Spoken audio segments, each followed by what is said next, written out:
വയനാട് ദുരന്ത സഹായത്തിൽ സംസ്ഥാനത്തെ കുറ്റപ്പെടുത്തി കേന്ദ്ര സർക്കാർ. സംസ്ഥാനം വിശദ നിവേദനം നൽകിയത് ഏറെ വൈകിയെന്നും 2219 കോടിയുടെ പാക്കേജ് ആവശ്യപ്പെട്ടത് 3.5 മാസത്തിന് ശേഷമാണെന്നും അമിത്ഷാ വ്യക്തമാക്കി. പ്രിയങ്ക ഗാന്ധിക്ക് നൽകിയ മറുപടിയിലാണ് കേന്ദ്രത്തിന്റെ വിശദീകരണം. എന്നാൽ വയനാട് ദുരന്തത്തിന് എത്ര തുക അനുവദിച്ചെന്ന കണക്ക് ഹാജരാക്കാൻ കേന്ദ്ര സർക്കാരിനോട് ഹൈക്കോടതി ആവശ്യപ്പെട്ടു. പ്രിയങ്ക ഗാന്ധി നേരിട്ട് കണ്ട് സമർപ്പിച്ച നിവേദനത്തിനാണ് അമിത്ഷാ മറുപടി നൽകിയത്. സംസ്ഥാനം വിശദമായ നിവേദനം നൽകിയത് നവംബർ 13-നാണെന്നാണ് കേന്ദ്രം വ്യക്തമാക്കുന്നത്. വയനാട് ദുരന്തത്തിൽ റിപ്പോർട്ട് നൽകുന്നതിൽ കേരളം വലിയ താമസം വരുത്തി. പ്രധാനമന്ത്രി ആവശ്യപ്പെട്ടിട്ടും 3.5 മാസം വൈകിച്ചു. ദുരന്ത സമയത്ത് കേരളത്തിന് എല്ലാ സഹായവും നൽകി.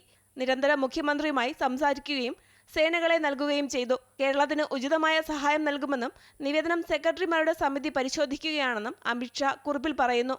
അതേസമയം ദുരന്തത്തെ ഏത് വിഭാഗത്തിൽ പെടുത്തുമെന്നത് സംബന്ധിച്ച് അമിത്ഷായുടെ മറുപടിയിൽ പരാമർശം ഇല്ലെന്നാണ് സൂചന. ദുരന്തങ്ങളെ രാഷ്ട്രീയവൽക്കരിക്കരുതെന്ന് അമിത്ഷായുടെ കുറിപ്പ് എക്സിൽ പങ്കുവെച്ച് പ്രിയങ്ക ഗാന്ധി പറഞ്ഞു. വയനാട്ടിലെ ജനങ്ങൾ സംസ്ഥാന കേന്ദ്ര സർക്കാരുകളെ പ്രതീക്ഷയോടെയാണ് നോക്കുന്നത്. കേന്ദ്രവും സംസ്ഥാനവും മുന്നിട്ടിറങ്ങി വയനാട്ടിലെ ജനങ്ങളോടുള്ള ഉത്തരവാദിത്തം നിറവേറ്റണമെന്നും പ്രിയങ്ക ഗാന്ധി ആവശ്യപ്പെട്ടു. എന്നാൽ മുണ്ടക്കൈ ചുരൽമല ദുരന്തത്തിന് എത്ര തുക അനുവദിച്ചെന്ന കണക്ക് ഹാജരാക്കാൻ കേന്ദ്ര സർക്കാരിനോട് ഹൈക്കോടതി ആവശ്യപ്പെട്ടു. SDRF അക്കൗണ്ട് നാളെ കോടതിയിൽ ഹാജരാക്കണം. സംസ്ഥാനത്തിന് ദുരന്ത നിവാരണ ഫണ്ടിൽ നിന്നും എത്ര തുക ഉപയോഗിക്കാൻ കഴിയുമെന്ന് കൃത്യമായി പറയാൻ നിർദ്ദേശവുമുണ്ട്. കണക്കുകൾ കൃത്യമായി ബോധിപ്പിക്കാനും നിർദ്ദേശം നൽകി.